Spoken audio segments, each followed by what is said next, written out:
In this video, I'm going to share with you the 3 money moves I made in my 20s that set me up for financial success. Now, before I get into my usual stuff, I just want to say that you have a lot of people around you that are older and they have a lot of knowledge, but they don't know everything, and neither do you. So in understanding that, as you get older, it'll get more and more clear that a lot of people are learning as they go. And some people are more prideful than others, but ultimately everyone needs some level of grace and kindness. So I want you to factor that in as you go through these 3 money moves.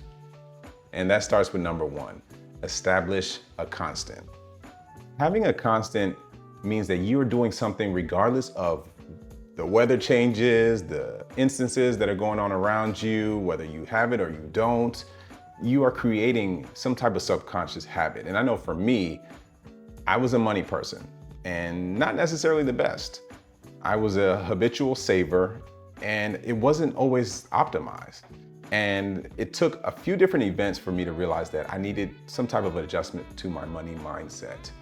But there was something in my 20s, a very pivotal event that occurred, and establishing that constant of me saving was what helped me. So I was dating my girlfriend at the time and she had the idea and said, let's open up a joint account.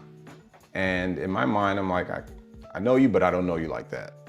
And talked to some friends and said, hey, what's the big deal? Write up an agreement and just say if things go sideways, you can split up the money and walk your separate ways. I made that money move with my girlfriend. She's now my wife of 12 years, essentially. And we've been together for almost 18.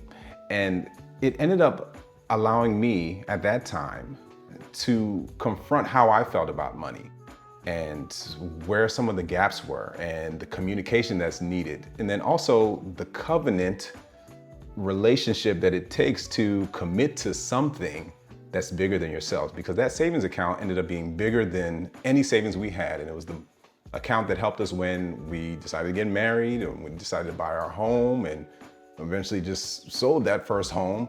But it all started with having that constant. I regularly saved, so all I had to do was make a slight adjustment to where some of those savings were going, and I never broke any aspect of that commitment, and neither did she. The aspect of having another person looking at the account provided some level of accountability.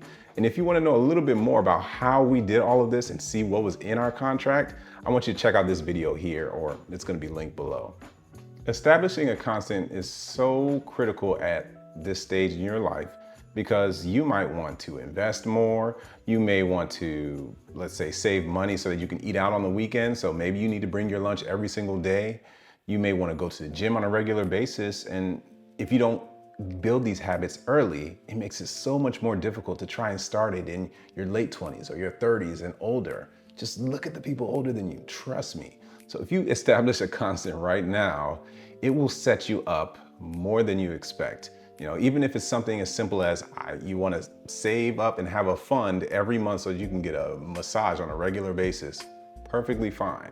Just having some type of constant that's hard to disrupt or hard to interfere with is what will help you build on that. And it could be what helps you invest. Ultimately, having a constant is what sets you up for number 2, and I know you're gonna love this.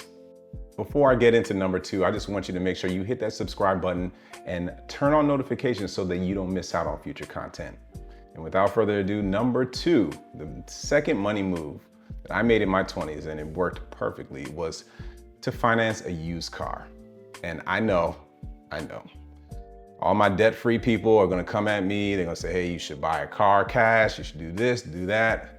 Let me tell you this. When you are getting your first job, the last thing your boss wants to hear is that you have car trouble, or that you're stranded on the side of the road, or you can't get your car to start, or you need a ride. Trust me, the people who get promotions or get additional opportunities are the people who are reliable and consistent. And having a beater car, something that's gonna have you in a position to have all of these unknown variables, is not going to put you in that position that you wanna be in. And I know for me, my very first car in high school was a beater car. And this car, when it went below 50% gas, or when the tank was half full, the engine wouldn't start. Yes, and so there were times where I needed a ride, or I needed to call someone, or I needed some type of help and I couldn't make it to something. So I knew that when the time came to get my own car, when I financed a car my senior year of college, I got something that was certified used, something that was okay enough.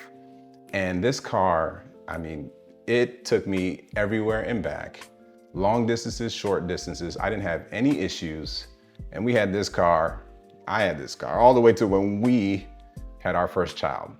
And that's when we upgraded. But aside from that, that car was the constant that helped me. And I never had to have an excuse of, oh, my car's having issues, or I need to get picked up, or sorry, I can't make it. Like, it was never that. And if you're starting out and you have your first job, the last thing you want is this to be an issue. So it's okay. The interest that I pay, the 8-point-something% at that time, is small in the grand scheme, because at the end of the day, it really helped me be consistent and set me up for things like promotions or just other opportunities.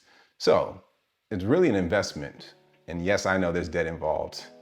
Do the math, you will be all right. Just know that depending on what car you have, this could be the difference between you getting promoted versus someone else. Just think of it from that perspective.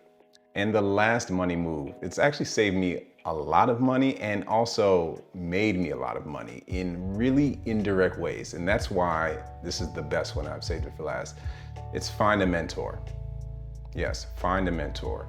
See, in my 20s, I had a mentor who taught me so much and explained a lot of things that I didn't quite understand at the time. But then as you progress and get older, they provide, in retrospect, insight and wisdom, and it gives you some vision that you didn't quite have because you aren't at that stage in life yet. So it really helped me understand things. And then one of the biggest gems is that mentor introduced me to so many other people, and it helped expand my network. And it allowed me to know more people that can help in different ways. And trust me, there's nothing, you can't even put a price on it when you really look at it. And it's not just receiving when it comes to mentorship, it's also giving. Because I know for me, in my 30s, I mentor someone who's about 10 years younger than me, and then I have another or a few mentors that are at least 10 years older than me. So now what we have is I could see the future through the older people that are around me and mentoring me. And then I can also look back at the past and provide for the younger person that I'm mentoring, all while I can still be in the present. Yeah, the present. So ultimately, you get this vision that you can't have it by yourself. You cannot gain this vision by yourself. You have to have these people around you. And I specifically remember, and during my days as a stockbroker, I heard a lot of cliches and a lot of sayings. And there was one old person, and he mentioned to me, youth is wasted on the young. And it's something that sticks with me today. And I realized it was really just a quote from George Bernard Shaw. But at the end of the day, young people make mistakes, and that's okay. But there are young people who don't utilize everything that's around them.